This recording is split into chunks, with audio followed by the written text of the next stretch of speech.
Okay, it should be live. We are. Hi, I don't know if anybody's watching, but I'm Mary. This is my channel. And then, Amanda, do you want to introduce yourself? Sure. I'm Amanda. I have a channel called Her Pacific Northwest Washington Life, but this year I need to focus on school. So I'm mostly just active-ish on my Instagram, which is under the same name. But yeah, I think we met because you started commenting on my videos a lot. And I was like, I actually need to respond to these things. And I found out you had a channel, and then this kind of happened. Yeah. So, and all of Amanda's stuff is linked down below in case you want to check it out. Her Instagram, and I linked your YouTube channel. I don't know if you were going to come back to it at some point, but she's got some really good vlogs on there. I really enjoyed watching those when you used to do them. But yeah, welcome to anyone who's here, or if you're watching this on replay, hello. This year, I decided I wanted to do a Jane Austen read-along type thing, where we are going to be reading all of Jane Austen's published full-length novels in publication date order. And so the first one was Sense and Sensibility, which we read, oh, there it is, in February. And then we'll be reading Pride and Prejudice in April, if anyone wants to join in. And Amanda wanted to buddy read them with me, which I'm very thankful for. So yeah, do you want to just get into how you felt about Sense and Sensibility? Sure. Yeah, so I've kind of been like looking for an excuse to reread all of her works because I've read everything except for Mansfield Park, I think. And I remember Sense and Sensibility being like one of the top 3 that I've really liked. So this one was actually a reread for me. I know the first time I read it, I gave it a 4-star rating, but then on this reread, because I have, if you're familiar with G over at Book Row, she's got the Copile rating system. I kind of adapted it to my own sort of thing. And so I rate things very analytically. So this got a very high 3, almost 4-star rating. But yeah, I really enjoyed it. Again, just overall feelings. I thought it was really fun, really easy to read. I think it's her shortest. Mine's pretty slim. Yeah, I don't know. I can't remember. I've only ever read Pride and Prejudice before, so I don't really remember how long it was. It's been like 10 years since I've read that. But it might be, yeah. Yeah. And it definitely felt like a first novel for sure. Yes. We were actually just discussing how the main character, Eleanor, felt very real, very well-rounded. And then the other characters were just very like typical of certain personalities and very like 2-dimensional mostly. So you can tell, I mean, as we read through, I think you'll be able to see that her characters get a lot more development and just more of them seem to be like real type people versus just these caricatures kind of that they're personifying and, moving the plot along that way. That'll be good. I'm excited to get to read more of her works because I feel like a lot of them sort of relate. I've seen several film adaptations of different books of hers. Like I think we talked about this too. I think I've seen this movie, but I didn't remember that it was this movie because I definitely remember the first scene and I was like, wait, I think I've seen this.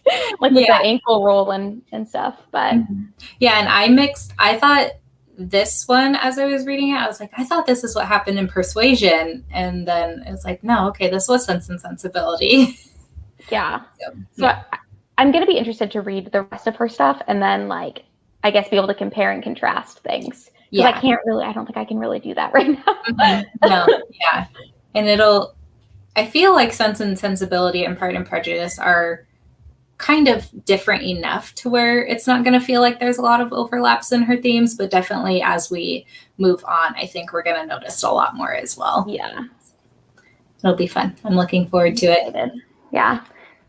I thought it was interesting. I guess I shouldn't talk about Pride and Prejudice. That's the only one that I've read, and I read it for school. But I know when I read that for school, we talked about how, like, you had to figure out which character was supposed to be proud and which one was supposed to be the prejudiced one.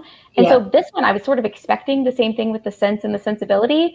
Right. But I feel like there is one character that is very sensible and the other one that's very, like, I don't know, floofy.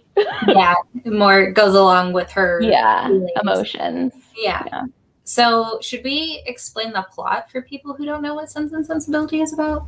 Yes. Okay. I feel like most people that are watching a live stream probably would have already watched it or read it, but yeah, just for anyone who is watching this on replay or live, we probably will be talking about spoilers. So if you don't want to be, I don't know how spoilers really work in the classics sphere, but if you don't want to be spoiled and you would like to read this without knowing what's going to happen, probably not the best thing to watch. But Sense and Sensibility is, and you can jump in if I miss something or mix something up, but it's basically Marianne and Eleanor Dashwood and their mother. Their father dies and their brother gets inherits the estate, and his wife decides that she doesn't want them all to have any money or anything. So they move out to the countryside near family members in a cottage. And it's basically about Eleanor and Marianne are of marrying age and their different approach, I guess, to finding a life partner. And it talks a lot about, or it hints a lot at classism and trying to marry up rather than marrying down and needing to have money and different things like that. Yeah. Yep, definitely. And there's it starts with two main love interests, one for each of the girls. If you want to, we can talk about that for a little bit. So Eleanor has Edward, who is her sister-in-law's brother. And Marianne has Willoughby, who is a guy who lives in this town and she meets because she trips and falls. Yeah, that's right. She's going for a walk and trips, and he's riding his horse conveniently right then and there, and then they become acquainted. Yes. Yeah. I know I mentioned this to you. For me, Willoughby felt very much like Wickham in Pride and Prejudice. Yes. So I'm wondering if we're going to continue to have characters that kind of follow the same. Yeah. More or less. Very, very similar. That's the part where I was like, maybe I've read this book before and not seen this movie, but it's just the same character trope, I guess. Mm-hmm. But Willoughby is Marianne's love interest, and then he sort of gets around a lot. Yes. So he has a love triangle or a love child with, is it Colonel Brandon's daughter or niece? Niece, I think. Yeah. But everyone or people assume it's his daughter or something. Right. Right? He doesn't correct that or anything. It's not a known fact. He doesn't necessarily care about the gossip. He just wants to raise her and make sure she's doing well. Yeah. But I think it's so funny that in this time in England, all these people still intertwined and were able to interconnect and meet each other. It all seems very small world. Yeah, which that's one other thing that we talked about is how we felt like it was so much easier to meet your neighbors back then, and how both of us have neighbors that we've never met, and we've lived. I mean, I've lived where I've lived for almost 7 years now, and there's neighbors I've never even talked to. Whereas during where this is set, you mostly move by family members, and then your family members connect you with their acquaintances and things like that. So you really get to know everybody in your area and stuff. And I think it's kind of cool. But at the same time, I know myself, I wouldn't necessarily want to have to socialize all the time like that. Yeah, especially with some of the types of people, they have that one really gossipy neighbor. Yeah. And you have to entertain her because otherwise it's impolite. And she always just brings over random people, and it doesn't matter what you're doing. You have to make tea and sit and chat for hours. I just feel I don't know. I guess they didn't really have as much going on though. Because it seems like none of them worked. They just sort of, I guess, hung around at home knitting and painting and waiting for people to come over, I guess. Yeah. Throwing balls. Yeah. Yeah. Very interesting. Yeah. But yeah. Who was your favorite character aside from Eleanor? I was gonna be Eleanor. I don't know. Obviously. So I've talked about this to you, and then I talked about this in my Goodreads review, but I felt like Eleanor and Colonel Brandon should have ended up together. Because it Yeah. seems like they had to do a lot of like jumping through hoops and like, Right. I don't know, gymnastics to get anybody else to work out. Yeah. And I don't understand. So I liked Colonel Brandon a lot, but the fact that he wanted to be with Marianne because she was pretty. Yeah. That was the Weird. only foundation for them. It doesn't make any sense to me. Yeah. I mean, Whereas he and Eleanor had like so many conversations and so much in common, and they're like they were on the same plane of thought and all the time. And then but he's still in love with Marianne because she's beautiful. It doesn't make any sense. And I think this is part of it is that we live in a completely different time than them. So I think it's weird that a 35-year-old man was like, oh yes, was she 16 or 17? I don't remember how old she was. She was 15 at the start. Yikes. I just don't get it. Yeah. I don't get it. 19, I think, by the end when she marries who she marries. I didn't realize it went over so much time. I think I thought this was a shorter time period. I guess I didn't pay that much attention to that. I think the bulk of the story takes place. It is fairly short. It's kind of all one season. Because the girls kind of like come out into society. They get to go to London for the first time, and then that's where stuff hits the fan, and then they come back home to the cottage, and then at that point pieces fall into place and people are like, I messed up. I should have realized this sooner, and all that other stuff. Okay. And then it kind of jumps forward a little bit to where they end up. Gotcha. Okay. Yeah. I just thought it was so interesting that like everyone was fine with Colonel Brandon, this mid-30s man, going after this like teenager when they described him as being close in age to their mom. I just thought it was weird. Yeah. Which implies that he was close in age to their dad, I guess, but maybe not. Maybe their dad was 20 years older than their mom too. He could have been. Yeah. And very strange. Part of the reason, other than Willoughby being handsome, being the more favorite choice of Marianne, is because he's 25, so he's only 10 years older than her. Yeah. That's still so strange to me. Different times. Yeah, I guess so. But yeah, I guess Colonel Brandon would be my choice for like my next favorite. Who's your next favorite character? Ooh. It's hard because I didn't like Marianne at first, but I grow to like her a bit. But she's just very childish and naive and very like focused on Willoughby. I don't understand that because I've never like personally been that attached to a guy or anything. So definitely Colonel Brandon, because he does so much. Like he doesn't have to help the family after she kind of gives him the cold shoulder, but he has grown like so attached to the family and wants to help them and stuff. And I guess he's still like pining for maybe it won't work out with Marianne and Willoughby and maybe she'll end up coming back to me sort of thing. But like the way how at the end, like just for his friendship with Eleanor and how he doesn't have to help Edward and get him a position. After, like, I think he knew that Eleanor was in love with Edward. I think everyone could see that. Yeah. And then Edward is going to be married to another woman, and she's still like, my friend needs help. And he's like, yes, I have a place for him. Like, it's not a lot, but I can set him up and he can be safe and comfortable and stuff like that. He's just a really good person, I feel like. Yeah, for sure. And he's very, I don't know, he seems like the most perceptive and kind of all of them. And maybe it's because he spent so much time with Eleanor, so they like got to know each other better. But I just felt like, I don't know, no one else really seemed to care that much that Eleanor was going through what she was going through. Yeah, like even though she didn't speak about how her feelings, she kept everything very close to herself, but he could still like see in the way she looked at people or how she conversed, you know, exactly like what kind of internal struggle was going on with her. Yeah, for sure. Yeah, he's a good character. I agree. I also kind of liked one of the side characters. I don't even remember his name, but it was one of the women they meet in London's husbands.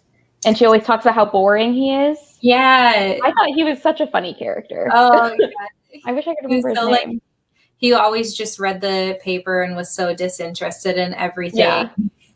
And like the only times, Eleanor said like one time she talked to him and he was like pretty nice and just normal, and then his wife is just kind of kooky and he just lets her do her thing. Yeah, which makes sense because her mom's kind of kooky. Yeah, so he's just like, well, this is my life, I guess. Yeah. I thought that was funny. Yeah. Maybe I should have looked up study questions. Yeah, maybe. What did you think about the settings? So I really liked the cottage setting. I think we talked about this. I just thought it was so like, I don't know, I want to live in a cottage. Yeah. In Regency, England. Is this Regency? I don't know what the eras really are. Victorian, maybe? Okay. Isn't Regency more like King Edward? Not King Edward, the Tudor era? Is it? I don't know. Maybe. I sound so dumb. I don't know what all the eras are. I just sort of throw them around willy-nilly. But Victorian, I guess. I don't know. It just sounds so nice to like we were talking about where you just know your neighbors and they come over and you play games and that's your life. Yeah. And then I didn't mind London. I feel like we didn't really get to know London because we were just inside their house. Yeah. And then they would say like, oh, we went out to the shops. But for the most part, they were just like indoors. What about you? I love the cottage. I love how she describes it and how there's like hills and moors everywhere and they just can walk and walk and walk forever.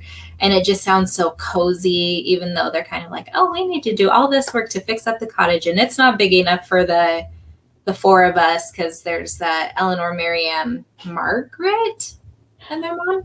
Yeah. Yeah. Is Margaret just way younger than them? Is that why she's not really a part of it? I think so. Yeah. I always would forget that she existed. And then they would mention her and I'd be like, oh yeah, there's another one. Yeah. But yeah, it just felt so cozy and how like they could still have people to entertain because at one point Edward stayed with them for like a week. Mm-hmm. So yeah, I love it. I liked too, their uncle, the sound of his house was nice and like how they could get to it so easily. Yeah. London, it just felt, I guess, like London would feel. They go out to events and visit people and call on people and go to the shops. But like you said, for the most part, I feel like we spent a lot of time in who took them there? What was that lady's name? I can't remember. It was their kind of gossipy neighbor, right? Yeah. It was their uncle's mother-in-law. Yeah.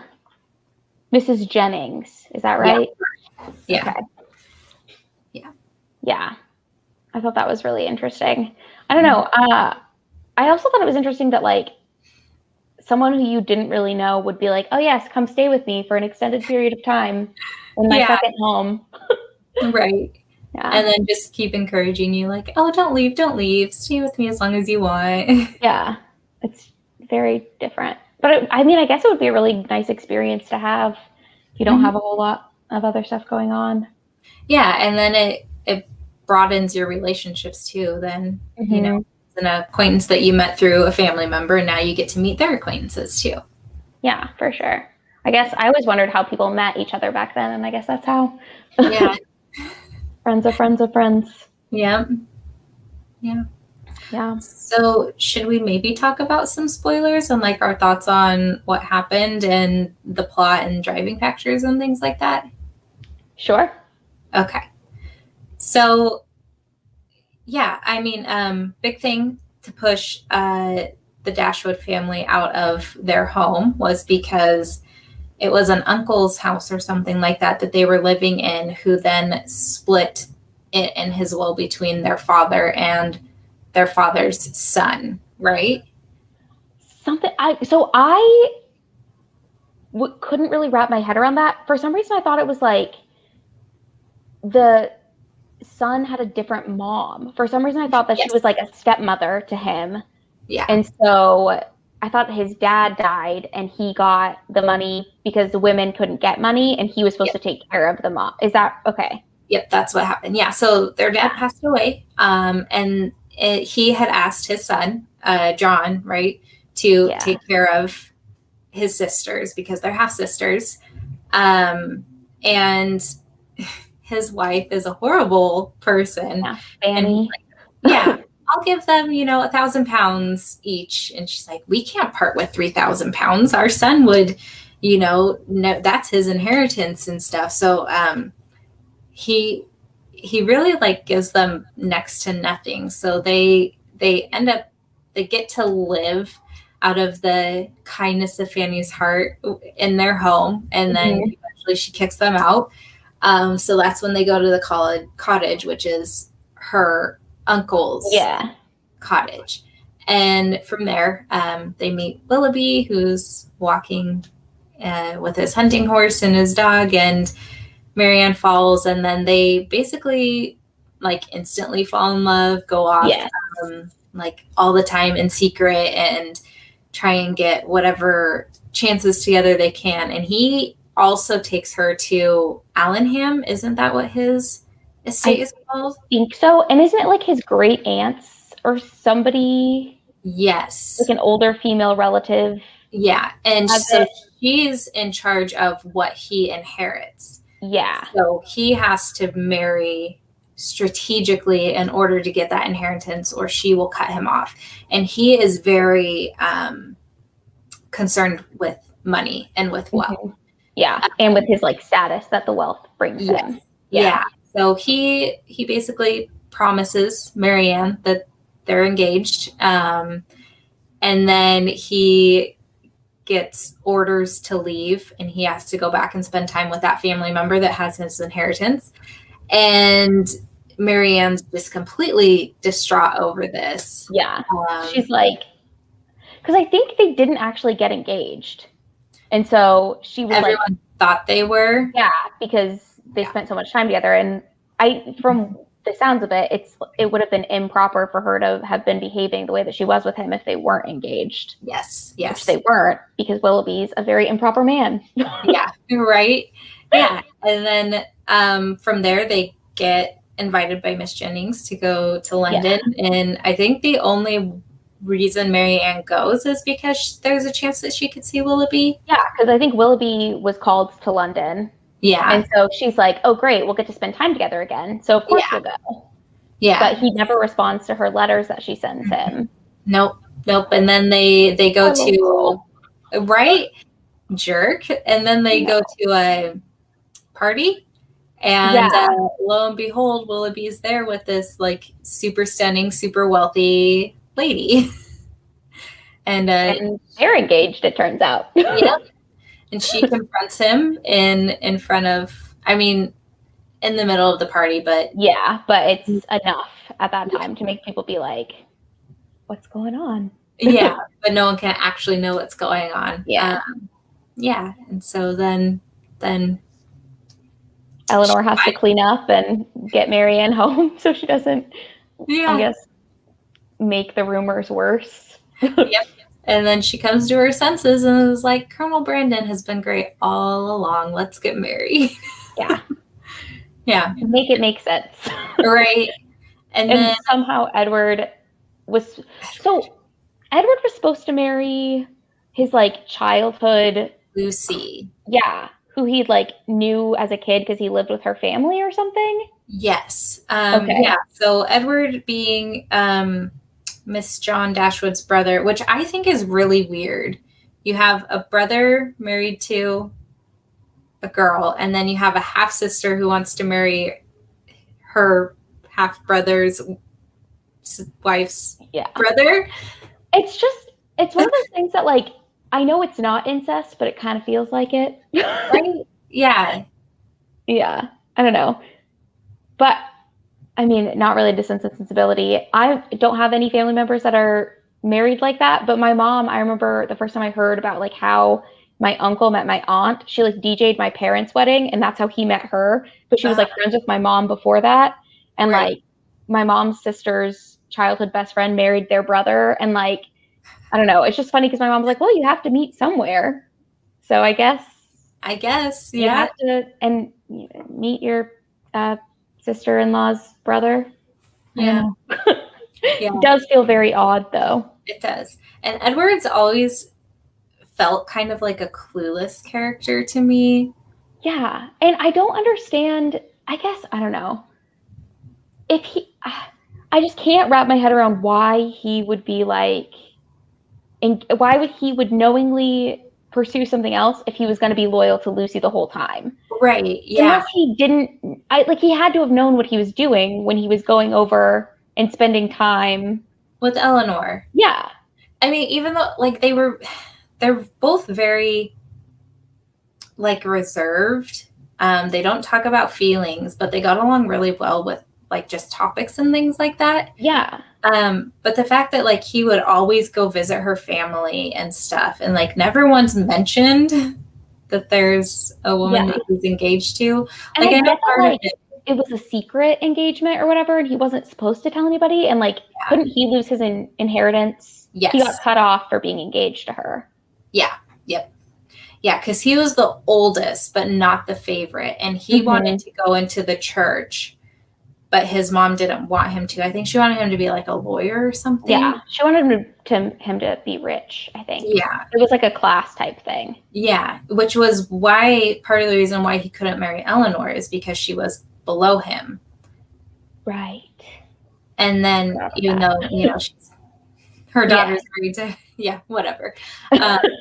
Yeah, so I thought it was really weird. Like, they were at their uncle's house, and then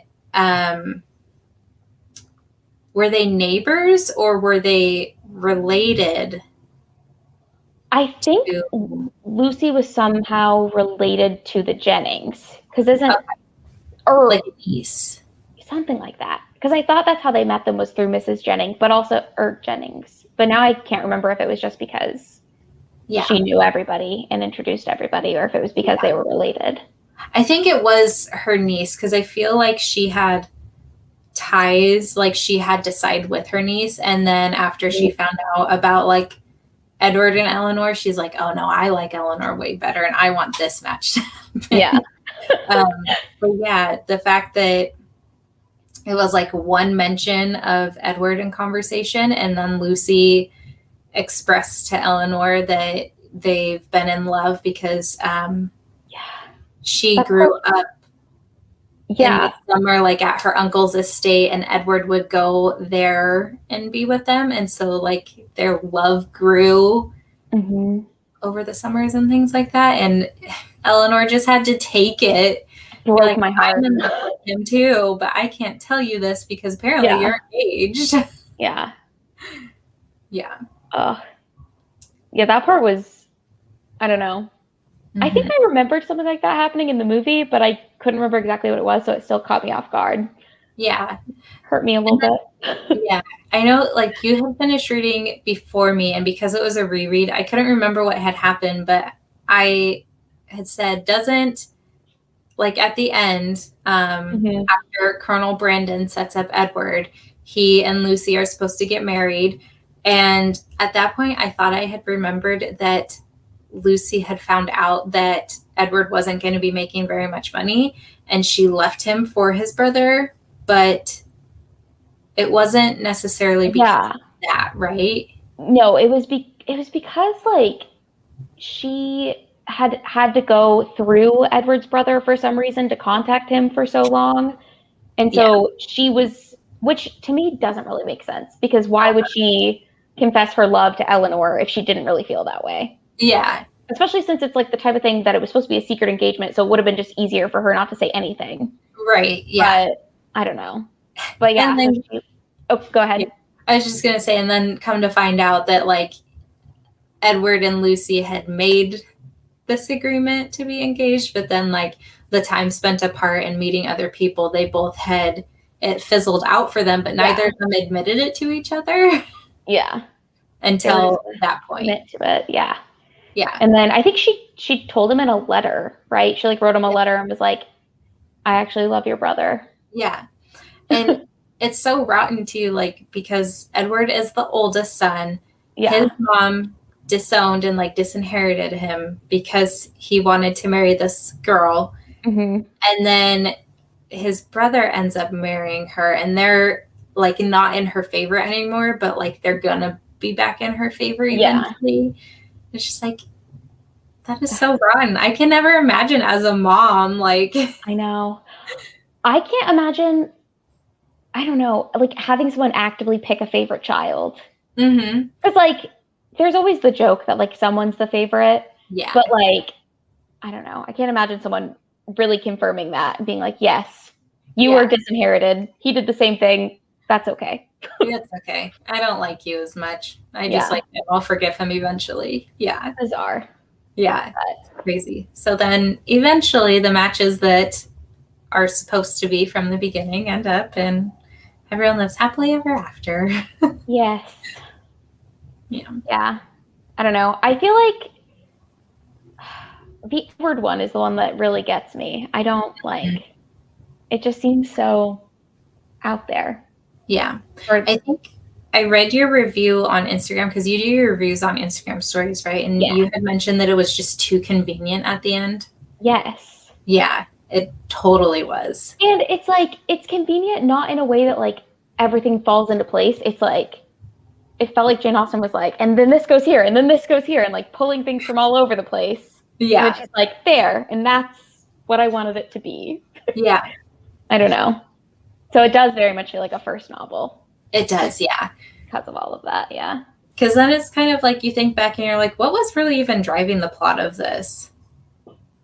I feel like so much of the plot was just Marian and Willoughby to me. Because it was like trying to figure out why Colonel Brandon didn't like Willoughby. Because he didn't like him the whole time, I guess, because he knew that he had been messing around with his niece. Mm-hmm.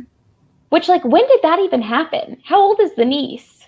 I just feel like... She was young, and it was her first, like, experience out in society, I think, and he just wooed her, and she didn't have parents around, I guess, so... No one was really there to watch out for her. Yeah, I don't know. But I think the mystery behind Willoughby was driving the plot at first. Mm-hmm. And then, I don't know. I did feel like it kind of not fizzled out, but it just wasn't as like gripping at the end. The ending is very weak in this book to me. Yes. Yeah. It's not like this big romantic expression of love and I was so wrong. And yeah. Even with Colonel Brandon and Marianne getting together, I feel like it was just sort of like told to us that they did, but we didn't get to see her change her mind really at all. Right. Like, why, you're so against him because of his age, and you think he's kind of boring. And yeah, because she had met Colonel Brandon before Willoughby ever came into the picture. So it's not like she was constantly comparing the two against him. She had already made up her mind about Colonel Brandon. Yeah. I don't know. I feel like that definitely could have been like explored more, even with just like one more conversation between them. But it seems like they never even really talk. Mm-mm. He just looks at her and is like, how beautiful. And she's like, kind of old. Yeah. And that's it. Yeah. Well, yeah. And it seems like, what he did and kind of like exposing Willoughby, helping Edward, those would have been things that would have cemented Eleanor's love for him, not her sister's. Right. Yeah. I don't think it ended properly. I would have written a different ending probably. Yep. Yeah. I think I would definitely put Eleanor and Colonel Brandon together. I think Edward's boring. And he's just like, he's kind of non-character. Yeah, he's kind of spineless. Like, he doesn't really, I don't think he really adds anything except for like, I don't know. I could have understood it if he was supposed to be like Eleanor's heartbreak and then Colonel Brandon making her feel better from that. But I don't know. Yeah. It was almost like Edward was so unaware. Yeah. He was breaking her heart, even though like he knew exactly what was going on, but it was just, I don't know. It was weird. No. Eleanor and Colonel Brandon should be together. I agree. I don't understand the pairings that ended up happening. But I don't know. Yeah. Yeah. So you said you gave this 3 stars, almost 4? Yeah. I can't remember what I gave it on Goodreads. I think I gave it 3 stars. Okay. Yeah. That sounds right to me. I don't know. I liked it. I just very much wish it went a different way. Yeah. But and we were talking about this, I guess, before we went live. I think Jane Austen's a really good place to start with classics just because it's so readable. Yeah. And like, I guess, accessible to everybody or to a lot of people. Yeah, because I feel like in most high schools, especially in the States, people have been assigned at least one Jane Austen book on a reading list. But then there's so many movie adaptations and show adaptations and stuff that at some point you've probably seen one or two of them. And then they're just kind of really easy to read. Like, she doesn't have old or outdated language. The characters can be somewhat relatable, even though it's a completely different time from what we're used to. Yeah. And she's just funny. Like, yeah. The thoughts that Eleanor had through this had me cracking up. Yeah. And I honestly, like, I thought it was funny when they would go into, like, John Dashwood's justification for not helping his family. Because he, like, totally... He was like, oh, but then my wife reminded me that I shouldn't be spending the money because it's my son's inheritance. So I figured I would just set them up with someone nice. And he doesn't even do that. And then he's like, oh, but they already know somebody, so I'm good. I'm good. I don't have to help. So funny. Yeah. It'll be fun to read the next books. What book, now with the books that are left, are you most looking forward to getting to?